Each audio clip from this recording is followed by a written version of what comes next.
அனைவருக்கும் வணக்கம். இன்னைக்கு நம்ம பார்க்க போறது ஒரு நல்ல மூலிகைய பத்தி தான் வந்து பார்க்க போறோம். ஏன்னா, இந்த மூலிகையோட பேரும் பார்த்தீங்க அப்படின்னா வந்து நல்ல மூலிகை தான். இதோட பேர் பார்த்தீங்க அப்படின்னா வந்து நல்வேலை அப்படின்னு வந்து சொல்றாங்க. இத வந்து வேலைச்செடி, நல்வேலை, நாய்வேலை, தயிர் வேலை அப்படின்னு சொல்லிட்டு நெறைய பேர் வந்து இதுக்கு இருக்குது. இத வந்து உங்க ஊர்ல நீங்க என்ன பேர் சொல்லி சொல்லுவீங்க இந்த மூலிகைய அப்படிங்கிறத வந்து சொல்லுங்க. அதே மாரி இத வந்து எப்படிலாம் வந்து சாப்பிடலாம் அப்படிங்கிறது உங்களுக்கு தெரிஞ்சுச்சு அப்படின்னா வந்து மறக்காம சொல்லுங்க. இந்த நல்வேலை அப்படிங்கிற மூலிகை வந்து முக்கியமா எதுக்கு பயன்படுது அப்படின்னு பார்த்தீங்க அப்படின்னா வந்து ஒற்றை தலைவலியை போக்குறதுக்கு வந்து ரொம்ப முக்கியமான இதா வந்து பயன்படுது. இத பார்த்தீங்க அப்படின்னா வந்து இலைகள அரைச்சு நம்ம நெத்தியில வந்து தடவிட்டு வந்தோம் அப்படின்னா வந்து ஒற்றை தலைவலி நெறையா இருக்கிறவங்களுக்கு வந்து சீக்கிரமாவே வந்து சரியாகக்கூடிய ஒரு வாய்ப்பு இருக்கு. அதே மாரி இந்த இலைகளோட சார வந்து கசக்கி காதுல விட்டோம் அப்படின்னா வந்து காதுக்கு வந்து வலி இருக்கிறது வந்து சரியாயிரும் அப்படின்னு சொல்றாங்க. அது வந்து நம்ம வந்து கன்சல்டேஷன் பண்ணி தான் வந்து விடணும். அதுக்கு மாற்றா வந்து என்ன பண்ணலாம் அப்படின்னா பார்த்தீங்கன்னா, இந்த இலைய வந்து கசக்கிட்டு நம்ம காதுல சார விடாம, அப்படியே அந்த கசக்குன இலைய வந்து நம்ம காதுல வந்து ஓட்டையில வச்சுக்கிட்டோம் அப்படின்னா வந்து, அது மூலமா வந்து ஹீட் வந்து ப்ரொடியூஸ் ஆகி காது வலியும் வந்து சரியாகும். காது குறுகுறுப்பு இருக்கிறது வந்து சரியாகும் அப்படின்னு வந்து சொல்றாங்க.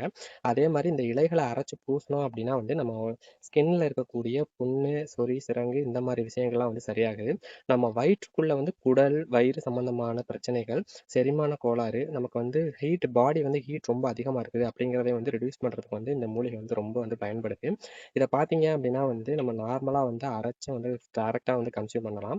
அப்படி இல்ல அப்படின்னா வந்து, நம்ம வந்து இத வந்து சின்ன வெங்காயம், இந்த மாரி பச்சை மிளகாய்லாம் போட்டு சட்னி மாரி அரைச்சு சாப்பிடலாம்.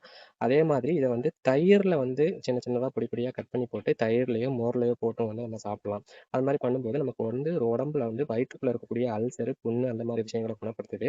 இந்த இலைய நல்லெண்ணெய் அப்படி இல்லன்னா வந்து வேப்ப எண்ணெய் வச்சு லேசா வதக்கிட்டு, அந்த வெதுவெதுப்பான சூட்டோட இருக்கும்போது நம்ம மூட்டுல வந்து அப்ளை பண்ணோம் அப்படின்னா வந்து, அந்த மூட்டு வலி இருக்கக்கூடிய வலிகள்லாம் வந்து சரியாகக்கூடியதுக்காக ஒரு நல்ல ஒரு மூலிகை.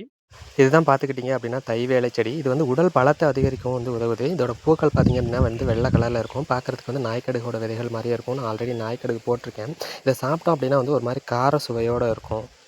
அது நெறைய மூலிகைகள பத்தி தெரிஞ்சுக்கிறணும், நெறைய நல்ல விஷயங்கள் தெரிஞ்சுக்கணும் அப்படின்னா, மறக்காம நம்மளோட சேனல வந்து ஃபாலோ பண்ணிக்கோங்க. நெறைய ஷேர் பண்ணி சப்போர்ட் பண்ணுங்க. நன்றி. Bye by.